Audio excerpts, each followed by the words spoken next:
Olá, hoje no Humor à Primeira Vista volto a receber um humorista britânico. O Sean McLoughlin esteve em Lisboa recentemente para abrir o espetáculo Mortality de Ricky Gervais. Já o tinha feito na primeira passagem do criador do The Office por Portugal, em 2023, com o espetáculo Armageddon. Já é a terceira tour em que Sean é o chamado opener de Ricky Gervais.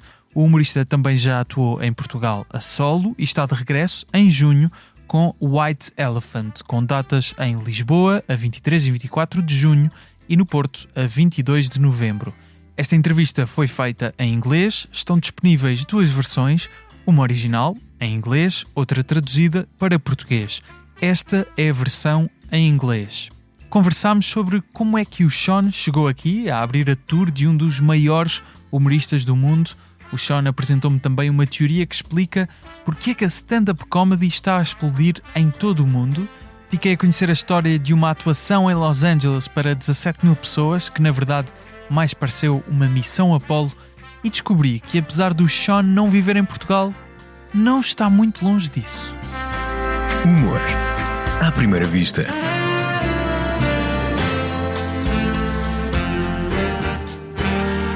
Com Gustavo Carvalho.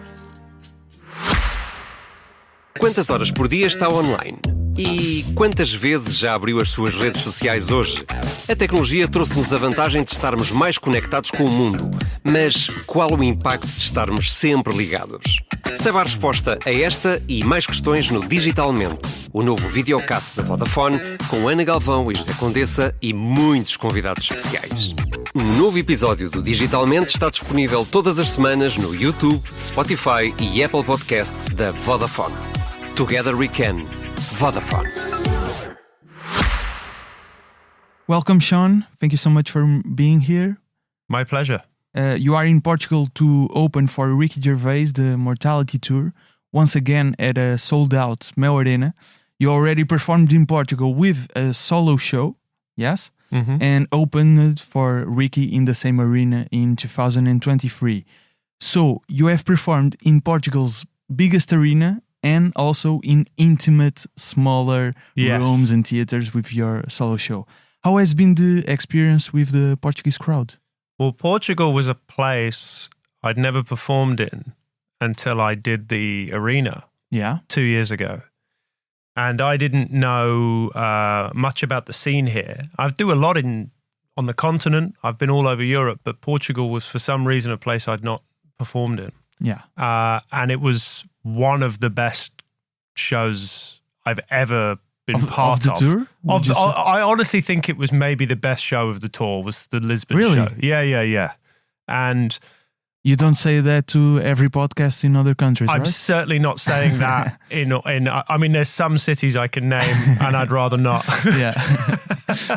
But it was so wild. That's interesting. Why do you think that happens? Because when I talked to Daniel Sloss here in the podcast, he also said that he was like, because of the comedy boom in Portugal happened very recently, people are very open to topics, different to some topics in stand-up, and maybe the line is not really defined yet. Yeah, maybe that's it. I mean, I do think that's a thing that I've noticed across the world. I mean, we were talking about this before the show started. Yeah. I think stand-up comedy is getting so popular in so many places. Mm-hmm.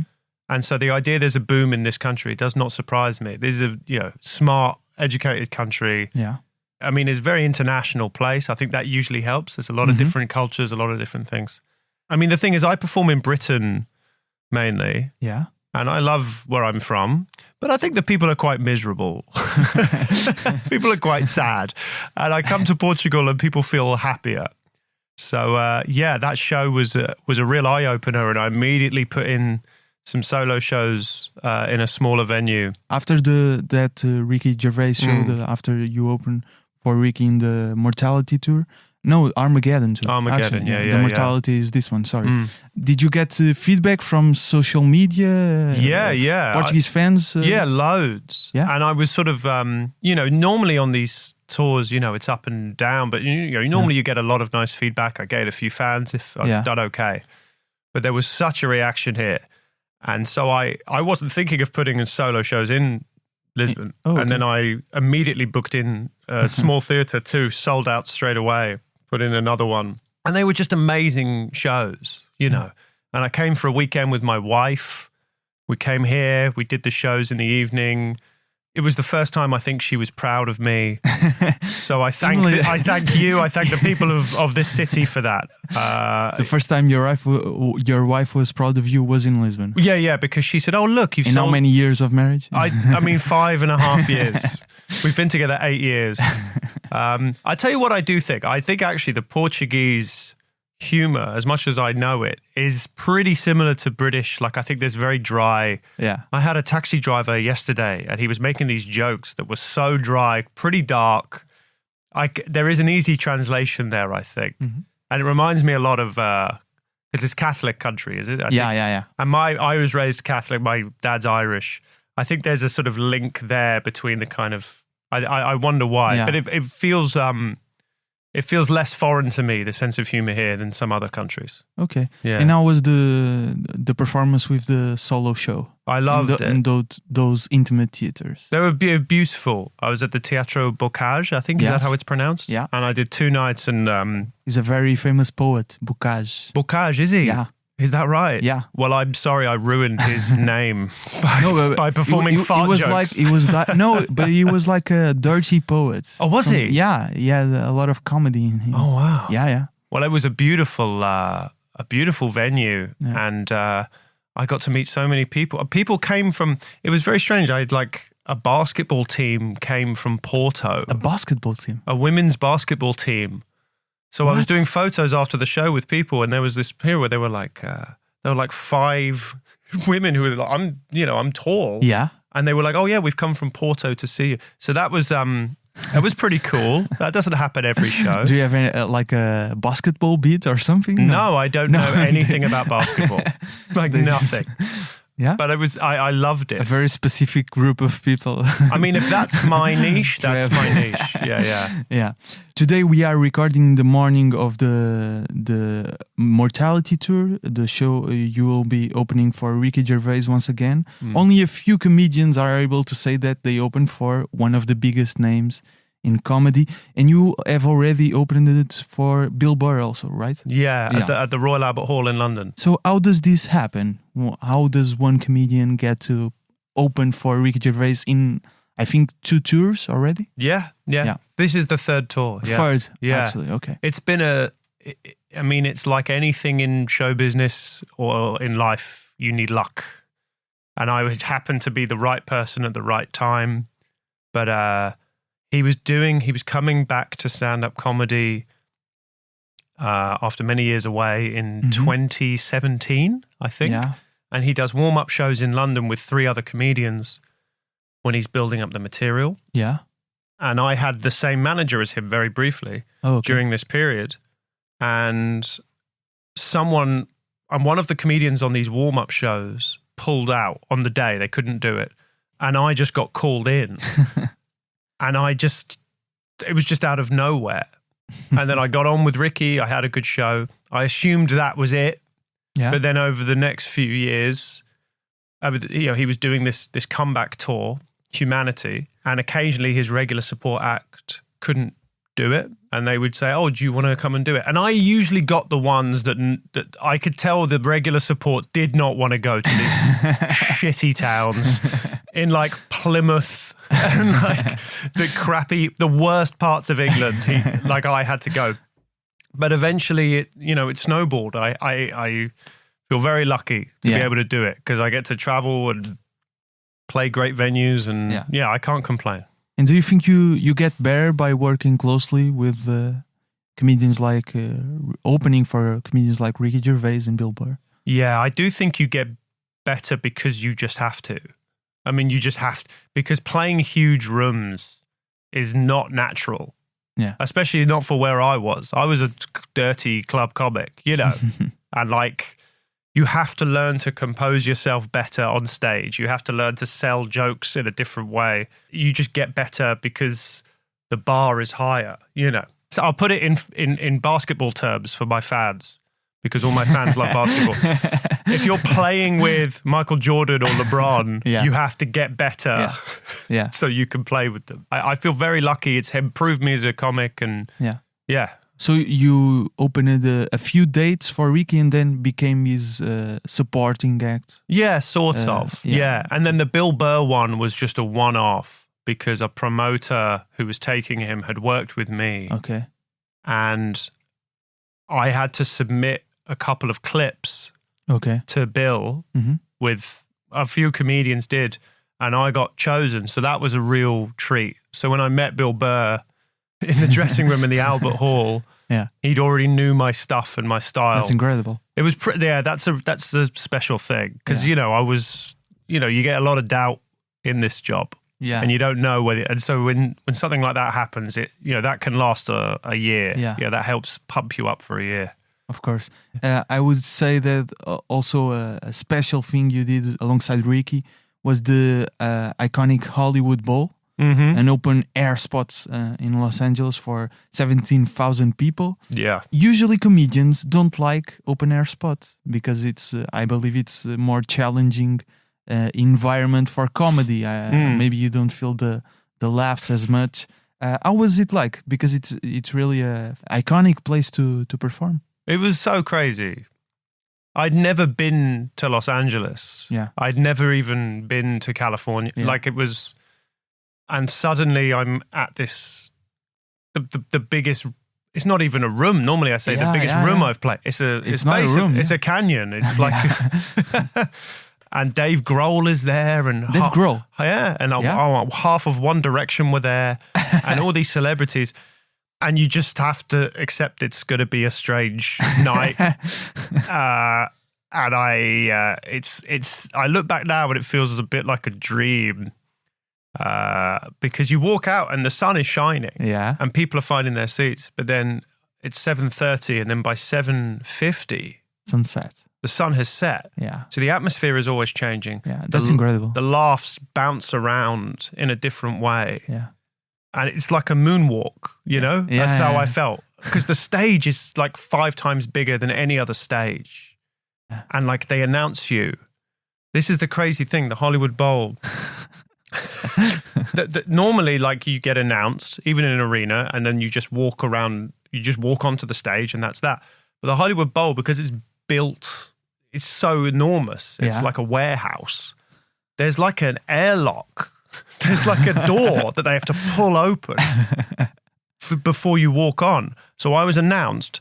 3 people have to open this huge hatch, and then I walk through. So it is like I was in an Apollo mission. Yeah. It's very strange, but we're doing it again later this year, and I wonder if I'll be able to. Oh, you are doing it again? Yeah, I feel very lucky. I wonder if I'll feel prepared. I still don't think I will. I imagine it will feel exactly the same. Yeah.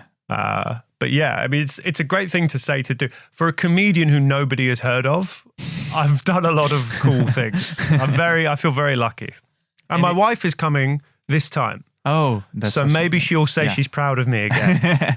Lisbon and Los Angeles. That's the 2 cities that where your wife was probably or will be. Let's see what happens. I would just be so happy if she's proud of me. Any requests for a rock star sitting in the front row? I don't know. Dave Grohl is a pretty... Dave Grohl's pretty famous. Yeah. Well, he laughs. And Alpha of One Direction is pretty good. Yeah. I mean, in my head... It depends on the half. I mean. No, I'm joking. Part of me thought like, Radiohead would be fun. But I don't know if they would laugh a lot. They don't seem like they laugh a lot. Who would be good? Paul McCartney? I mean, I could meet Paul McCartney. God. Is he going to come to a comedy show, though? I don't know. He lives in Los Angeles? I have no idea. Everybody lives in Los Angeles. I think, yeah.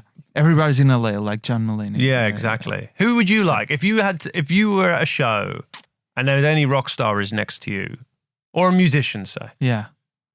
It's a difficult question. I mean, Paul McCartney is. I don't think you can get much higher than that. I like Arctic Monkeys, so Alex Turner would be a good rock star for me. But he lives in LA. That guy. He lives in LA. Yeah, I don't know. It's amazing. He's still got such a northern English accent, but he's been living in LA. They're a great band. Yeah. How are they not all drug addicts? They were so young. Yeah. Do you know what I mean? They were 19 when Whatever people say I am, that's what I'm not. God, that's the first album. Yeah. How are they even alive, let alone still playing? Yeah. I read in an interview you told the story about a gig in Tunbridge Wells. Mm-hmm. I think I'm pronouncing it right.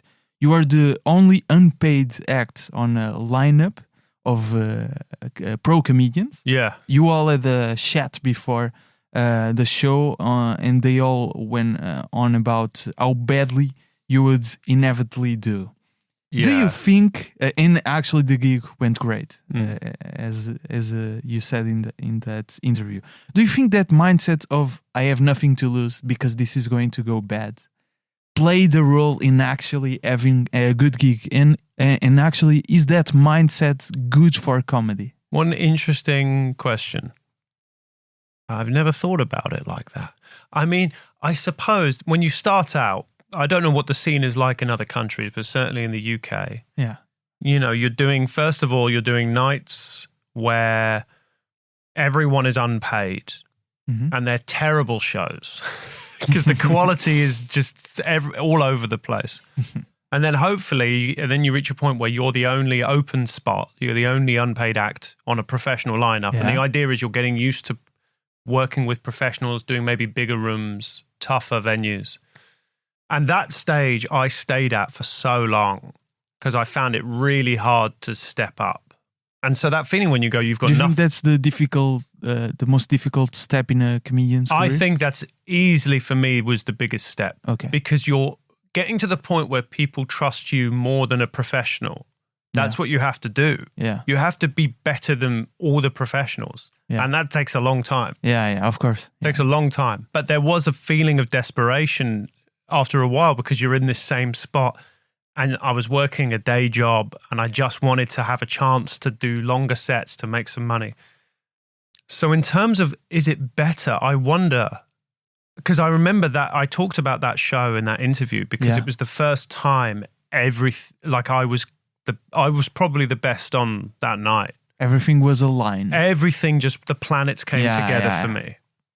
I think that you do need a bit of that. I needed that feeling inside me of, I have nothing here to lose.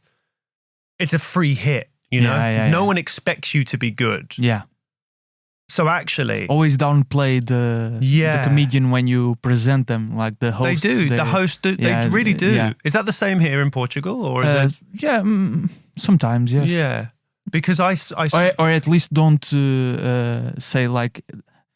Here is the biggest comedian in Portugal. Don't say that. But I found, I do think, looking back, I wish I'd understood how much more freedom I had. Yeah. Because I felt such a pressure. Whereas really, I should have been thinking, I don't have to earn money tonight. Yeah. I don't have to justify my fee. Your presence. Yeah, because I'm giving them it for free. Whereas if you're headlining a show, you have to be good. Yeah, of course. That's more pressure. Yeah. Whereas I felt so much pressure as a new act. So that's always, a lot of comedians say that. The biggest problem when you're a new act and you're not getting paid is you don't appreciate how much freedom you have. So you will be performing in Portugal again with a solo show in June. Yeah. White Elephant. Yeah. You already are doing some shows of that tour, right? Yes, it's part of. It's a big UK tour, and I'm doing European dates. And I mean, UK is in Europe. I don't like. I don't like how we say that. Yeah. We're not in the EU anymore, but we're still in Europe. But also, I'm doing Lisbon. I've just added Porto. Yeah. Yes, I'm so excited. Yeah. What is the White Elephant tour about? Well, the one thing it's not about is I've just been informed that White Elephant is the name of the most popular strip club or the most famous strip club in Lisbon. Actually, now that you say, I actually remember that. I didn't make that connection. I'm sure you didn't. I'm sure. Yeah. Trying to maintain his reputation. Oh, I have no idea. Yeah, I have no idea. But I was told I was told that it's the most famous. What was the word I was told? It was the most exquisite strip club. Yeah. I've never heard those words put together. but I have to see this wonderful palace. They said it has famous for steak. If you're eating food in a strip club, you've got a disease. Yeah. But it's been 3 years since my tour, my last big tour, like full new show. It's stand-up, but I talk a lot about my life. I talk a lot about my successes, my failures. It's a personal show, but I think there's a lot about society. You know, I try and observe things. So I think it's I try and do like meat and potatoes stand-up. Yeah. But like the best meat. You know, that's what I say. It's like a good cut of meat. So we were talking about that difficult step of becoming a professional comedian. You were saying that it was probably the most difficult step. What are the next steps in your career? I think my next step is to go back to being an amateur comedian. I think that's the next logical step. What goes up must come down. To be honest, I don't know. I mean, the industry, this thing, it changes so quickly. So if you have a plan, it's never going to come off. I want to keep making things. I want to keep performing stand-up. Yeah. And I'm glad that I've been able to I took a few years between doing big tours in the UK because I wanted to know what my audience was. I wanted to know what my life was going to be. Yeah. For, how, and I'm really happy with how things have turned out. I'm really proud of the stand-up I'm producing. I think I'm the best I've ever been. It's one of the few art forms where the older you get, the more people like you, which in music and in film, it's like if you're under 30 or if you're over 30, it's a problem. Yeah. Whereas in stand-up, it's people actually like their comedians older. Yeah, yeah. So I feel lucky. I just want to keep performing. I mean, I've never done a show in Porto. I'm doing a show in Porto. I've never done a show in Slovenia. I'm doing a tour show in Slovenia. I think there's always new places to perform. There's always growth. There's always people to make laugh. Yeah. I love meeting fans, and I don't know. I always want to be the best I can be. And if I could I'll do that as long as I can do it. And if not, I'll just get into Bitcoin or something. And as an opener for such a big comedy name, do you think sometimes other comedians might have a misconception about, this guy is an opener, like he will not get to a certain point?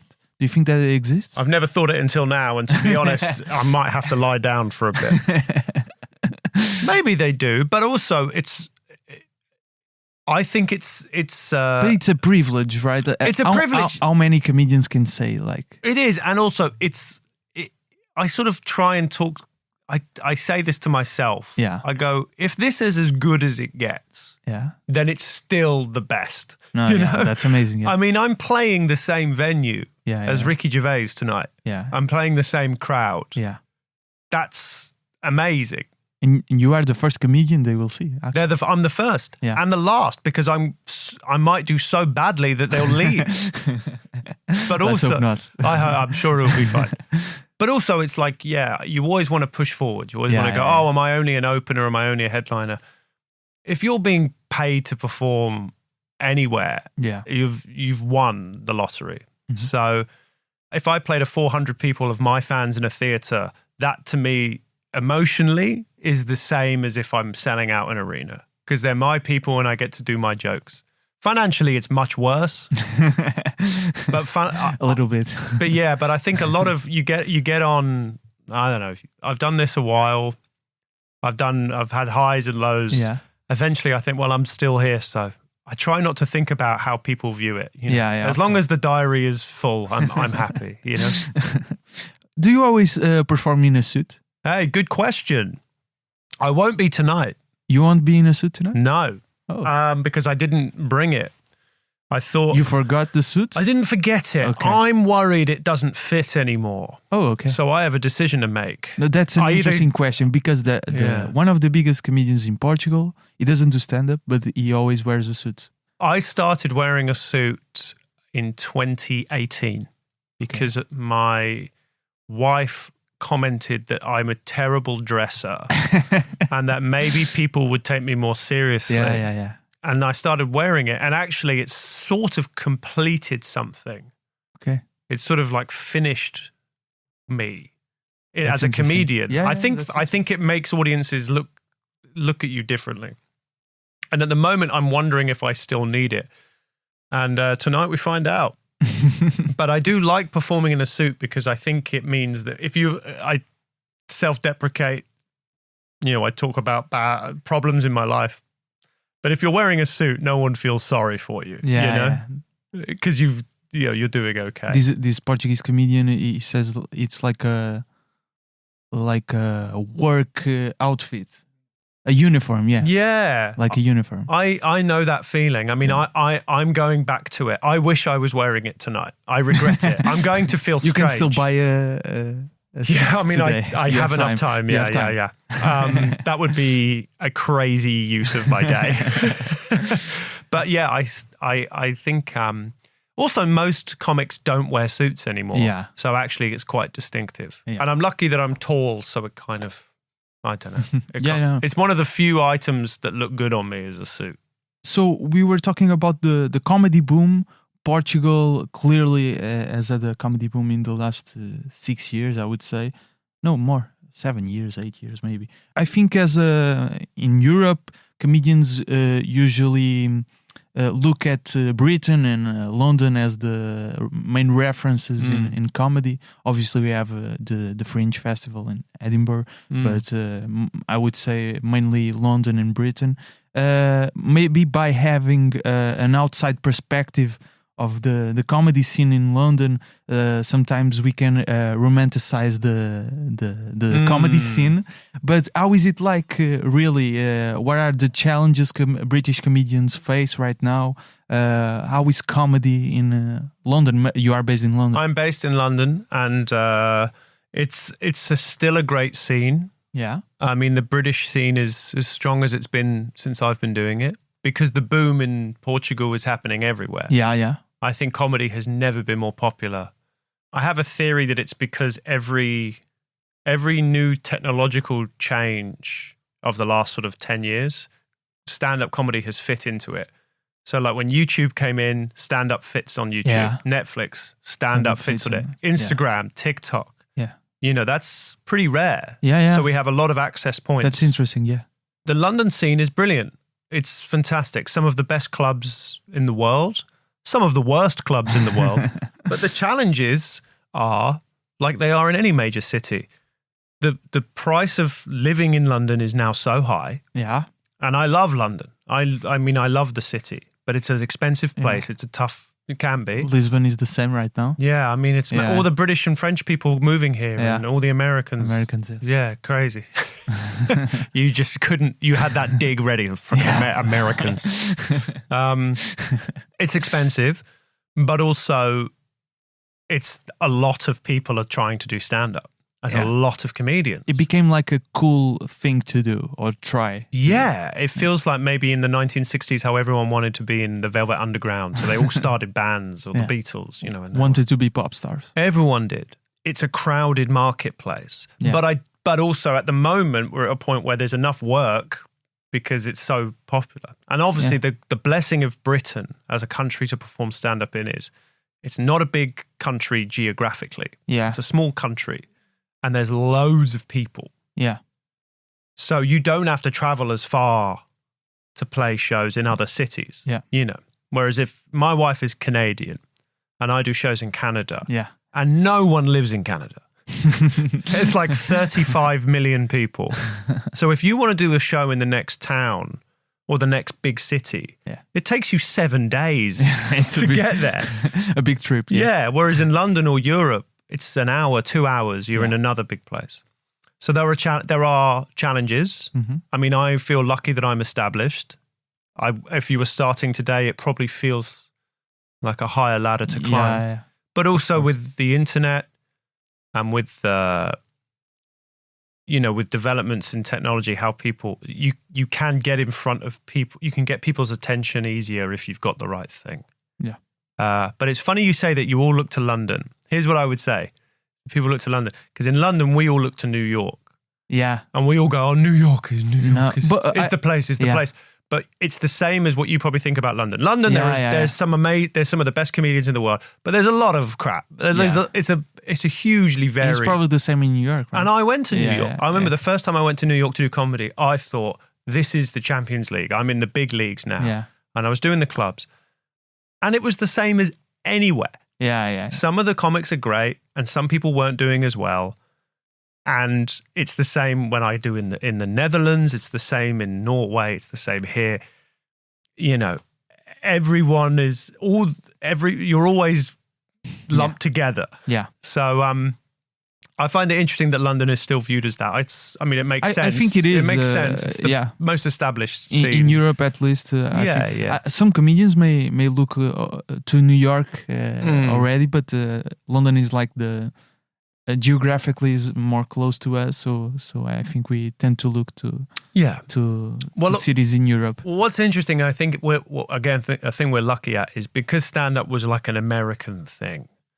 English is still sort of like a default language for a lot of comedy nights. Yeah. Even in... Yeah, we have comedy nights in English. Yeah, you have English comedy nights, you know.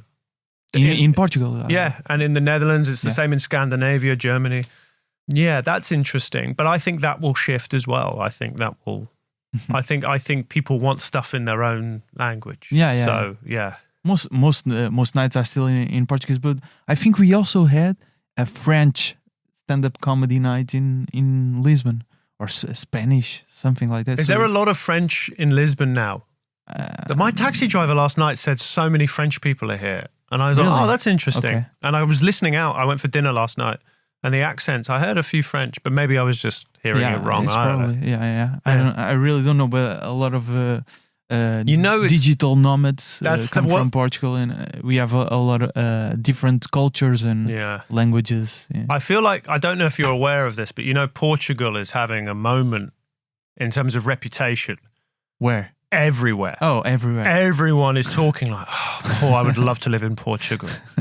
Because of the US election results, there was actually a boom in the Google search for is that right? apartments in Portugal. Is that right? Yeah. That doesn't surprise me. Because everyone's like, oh my God, they're so free and young and cool. It's cool, you know? Portugal is cool. Do you think so? I don't know. I don't know either. A lot of young people in Portugal want to leave the country, actually. Is that... We have a very high number of young Portuguese people. Is that right? Because of salaries and... it's funny that, isn't it? Yeah, life conditions. Yeah. I think I think Western Europe is just on a decline. But where I live in London is in the borough of Lambeth near Stockwell. It's called Little Portugal. Really? Yeah. Oh, okay. Portuguese is the second most spoken language. And even the neighborhood I live in, there's 3 Portuguese bar restaurants. Yeah. Every night, packed. And and the menus aren't in English. And I love it. It's so exciting. There's a Porto bar, then there's a Sporting Lisbon bar. Sporting Portugal. Is it Sporting Portugal? Yeah. Is that what it's called? Yeah, Sporting Portugal. Why do we call it Sporting Lisbon? Because we have Sporting Braga in the north. Gosh. Yeah. I've just blown it. I've just lost so many sales. Sean, thank you so much for being here. I wish you good luck for your performance tonight. I'll be there. See you in coming? June. You're coming to the show? Yeah, tonight. Yeah, of Quality. Course. And see you in June, the 23rd and 24th of June in Lisbon, already sold out on the 24th. And in November on the 22nd in Porto, the White Elephant Tour. You can find Sean McLoughlin. Yeah, you've done well there. Oh, thank you. At Sean McLoughlin Comedy on social media. O Humor à Primeira Vista em humoraprimeira.vista.podcast com excertos em vídeo do episódio. As fotografias do episódio são do Nuno Fox, a fotografia do logótipo é do José Fernandes, com design do Tiago Pereira Santos. A voz do genérico é do Tiago Filipe, o Rui Mirama está no apoio à produção. Eu sou o Gustavo Carvalho, estou no Instagram, Twitter e TikTok em Gustavo Rito Carvalho a falar sobre comédia. O Humor à Primeira Vista volta na próxima terça-feira. Até lá. Thank you so much, Sean. Oh, it's such a pleasure. Thank you.